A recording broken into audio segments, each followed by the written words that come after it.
The frequency with which House managers relied on unproven media reports shocked me as I sat in this chamber and listened to this.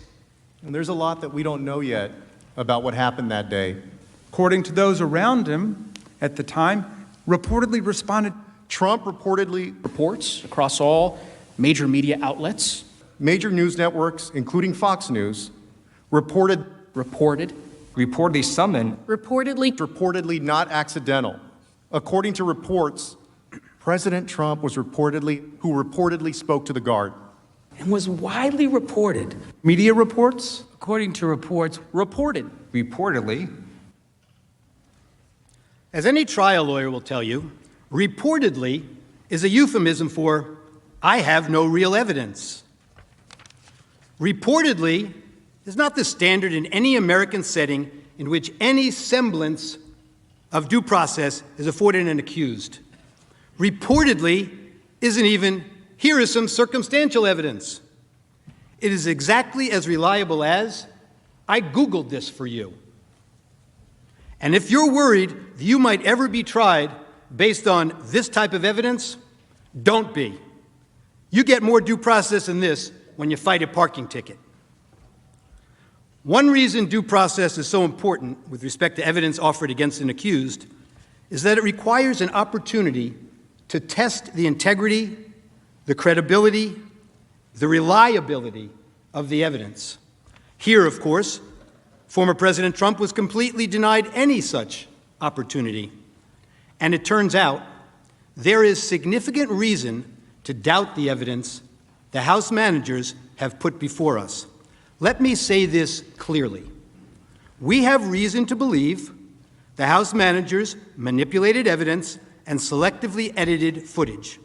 If they did, and this were a court of law, they would face sanctions from the judge.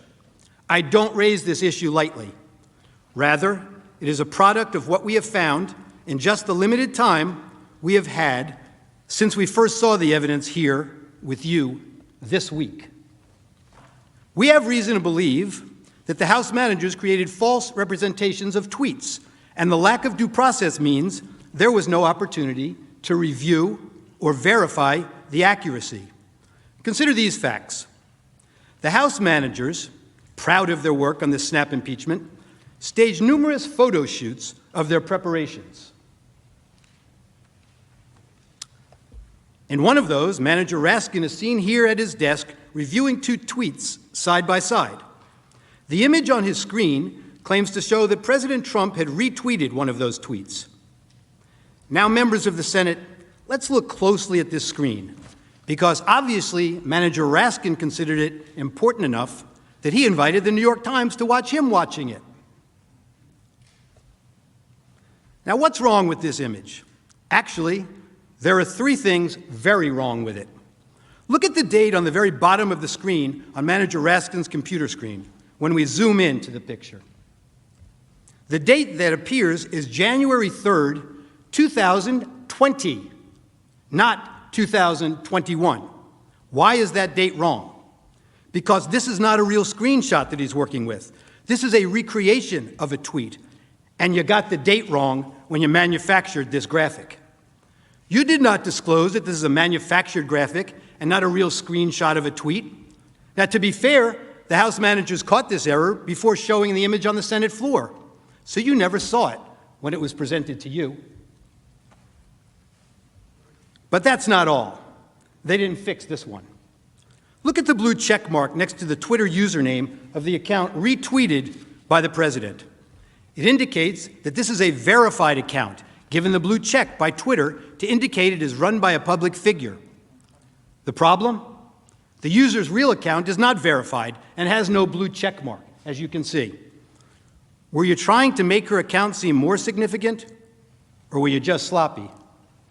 If we had due process of law in this case, we would know the truth. But that's not all that's wrong with this one tweet. House Manager Swalwell showed you this tweet this week, and he emphasized that this tweet reflected a call to arms. He told you repeatedly that this was a promise to call in the cavalry for January 6th. He expressly led you to believe that President Trump's supporter believed that the president wanted armed supporters at the January 6th speech, paramilitary groups, the cavalry, ready for physical combat. The problem is, the actual text is exactly the opposite. The tweeter promised to bring the Calvary, a public display of Christ's crucifixion, a central symbol of her Christian faith, with her to the president's speech, a symbol of faith, love, and peace. They just never want to seem to read the text and believe what the text means. You'll see this reported in the media last evening also. Words matter, they told you, but they selectively edited the president's words over and over again. They manipulated video, time-shifting clips, and made it appear the president's words were playing to a crowd when they weren't. Let's take a look. After this, we're going to walk down, and I'll be there with you. We're going to walk down. We're going to walk down to the Capitol. But I think right here, we're going to walk down to the Capitol, and we're going to cheer on our brave senators and congressmen and women. And we're probably not going to be cheering so much for some of them, because you'll never take back our country with weakness. You have to show strength, and you have to be strong. We have come to demand that Congress do the right thing and only count the electors who have been lawfully slated. Lawfully slated. I know that everyone here will soon be marching over to the Capitol building to peacefully and patriotically make your voices heard. And we are going to walk down to the Capitol. They showed you that part. Why are we walking to the Capitol? Well, they cut that off. To cheer on some members of Congress and not others, peacefully and patriotically.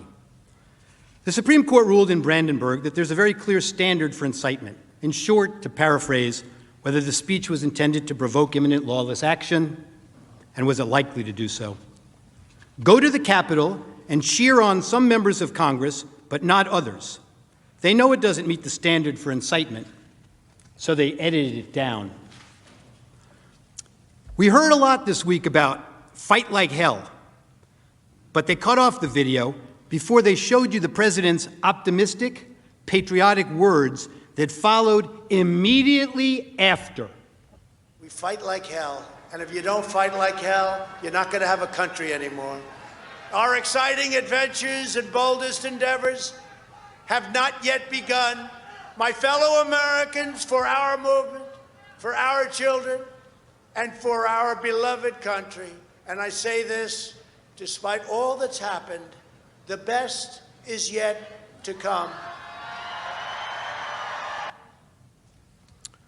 There's that famous quote, like one of the House managers said, "A lie will travel halfway around the world before the truth has a chance to put its shoes on." Well, this lie traveled around the world a few times, made its way into the Biden campaign talking points, and ended up on the Senate floor. The Charlottesville lie. Very fine people on both sides, except that isn't all he said. And they knew it then, and they know it now. Watch this. But you also had people that were very fine people on both sides. You had people in that group, excuse me, I saw the same pictures as you did. You had people in that group that were there to protest the taking down of, to them, a very, very important statue and the renaming of a park from Robert E. Lee to another name. White nationalists then? No, George Washington was a slave owner. Was George Washington a slave owner? So will George Washington now lose his status? Are we going to take down, excuse me, are we going to take down statues to George Washington? How about Thomas Jefferson? What do you think of Thomas Jefferson? You like him? Okay, good. Are we going to take down the statue? Because he was a major slave owner. Now we're going to take down his statue. So you know what? It's fine. You're changing history, you're changing culture, and you had people, and I'm not talking about the neo-Nazis and the white nationalists, because they should be condemned totally. But you had many people in that group other than neo-Nazis and white nationalists, okay?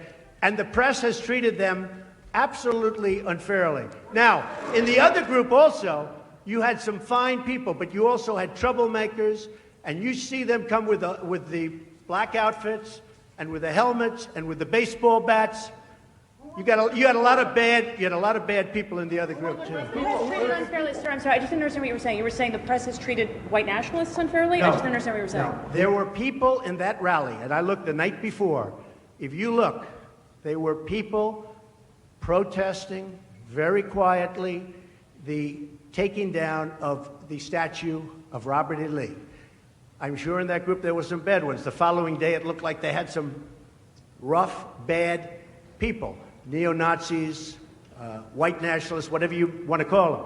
But you had a lot of people in that group that were there to innocently protest and very legally protest because, you know, I don't know if you know, they had a permit. The other group didn't have a permit. So I only tell you this. There are two sides to a story. I thought what took place was a horrible moment for our country, a horrible moment. But there are two sides to the country. Does anybody have a final? Does anybody have? You have an infrastructure. What makes you think? This might be today the first time the news networks played those full remarks in their context. And how many times have you heard that President Trump has never denounced white supremacists? Now you in America know the truth.